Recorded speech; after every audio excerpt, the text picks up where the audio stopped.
Hello everyone, welcome to our channel. इस video में हम मेड लाइन आकलन 2021-22 के कक्षा 7वीं के विषय विज्ञान के सभी प्रश्नों के उत्तर जानेंगे। उससे पहले अगर आपने हमारे चैनल को अभी तक सब्सक्राइब नहीं किया है तो जल्दी से सब्सक्राइब कर लें और वीडियो को शेयर करना ना भूलें।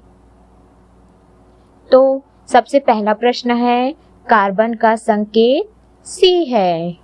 प्रश्न दूसरा, मनुष्यों के दांत 4 प्रकार के होते हैं। प्रश्न तीसरा है, रेगिस्तान में चारों ओर रेत होता है। प्रश्न चौथा, कोशिका, ऊतक, अंग, अंगतंत्र, शरीर। प्रश्न पांचवा, निम्न में से अम्लीय, क्षारीय और उदासीन पदार्थों को छांटिए। इसमें नींबू, टमाटर, खाने का सोडा, नमक, आंवला, चूना, इनमें से आपको छांटकर लिखना है। उत्तर, इसमें से अम्लीय पदार्थ हैं नींबू, टमाटर, आंवला। क्षारीय पदार्थ हैं चूना, खाने का सोडा। उदासीन पदार्थ हैं नमक। प्रश्न छठवां है, जल को प्रदूषित होने से बचाने के लिए आप क्या उपाय करेंगे?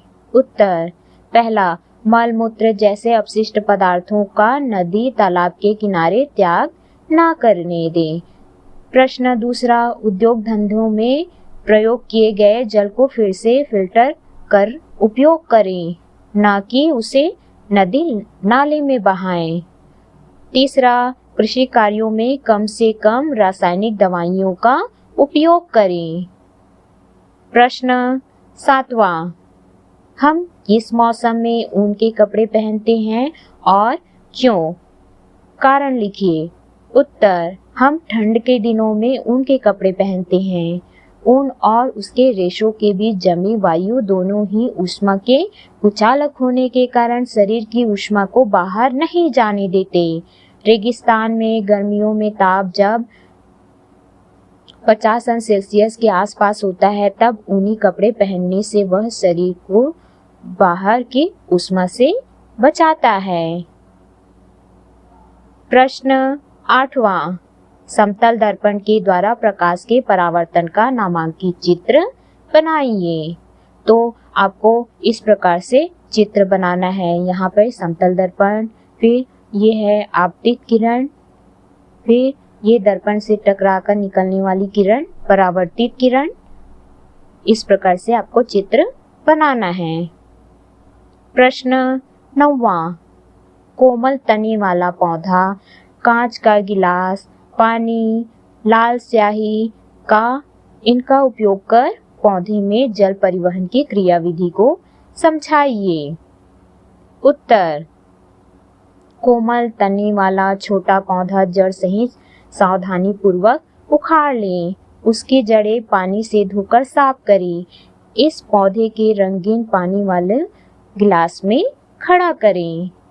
अब इस गिलास को पौधे सहित धूप में रख दें। 2 घंटे पश्चात पौधा का अवलोकन करना है। आप देखेंगे कि लाल रंग का पानी पौधों की पत्तियों तक पहुंच गया है।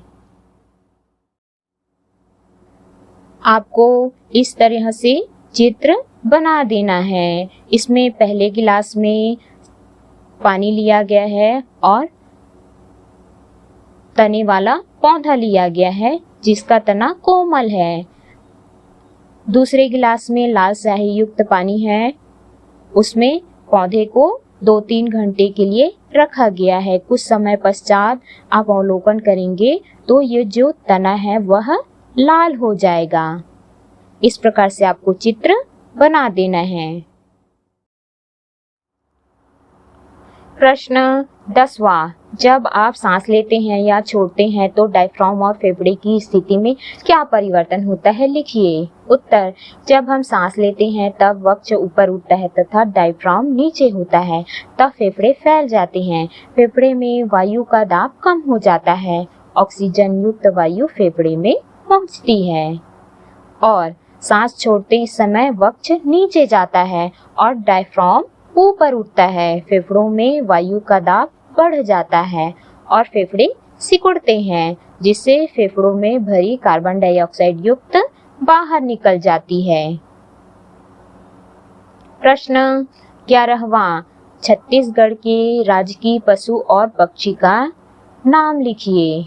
उत्तर, राजकीय पशु है वन भैंसा और राजकीय पक्षी है पहाड़ी मैना। प्रश्न 12वां, सांप के काटने पर व्यक्ति को क्या करना चाहिए? कोई तो उपाय लिखिए। उत्तर, पहला है सांप के काटने पर जिस जगह सांप ने काटा है उससे थोड़ा ऊपर रस्सी से बांध देना चाहिए। दूसरा, सांप के काटने पर व्यक्ति को अस्पताल ले जाना चाहिए। प्रश्न 13वां, निम्न तालिका में दी गई क्रियाओं के आधार पर चमड़ी से आपको क्या पता चलता है और क्या नहीं, लिखिए। तो सबसे पहला, अंधेरा उजाला, यह हमको त्वचा से पता नहीं चलेगा।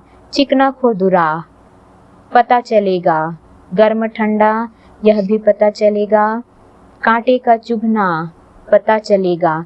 शरीर पर मक्खी का बैठना यह भी पता चलेगा। भूख प्यास पता नहीं चलेगा। प्रश्न 14वां, यदि सारे जंगल नष्ट कर दिए जाएं तो जंगली जंतुओं के जीवन पर क्या प्रभाव पड़ेगा? उत्तर, जंगल के नष्ट हो जाने पर जंगली जंतुओं के लिए आवास की समस्या उत्पन्न हो जाएगी। दूसरा, जंगली जंतुओं के भोजन की समस्या उत्पन्न हो जाएगी। तीसरा, जंगली जंतुओं का जीवन संकट में पड़ जाएगा। प्रश्न 15वां, वायु के कोई दो कार्य लिखिए।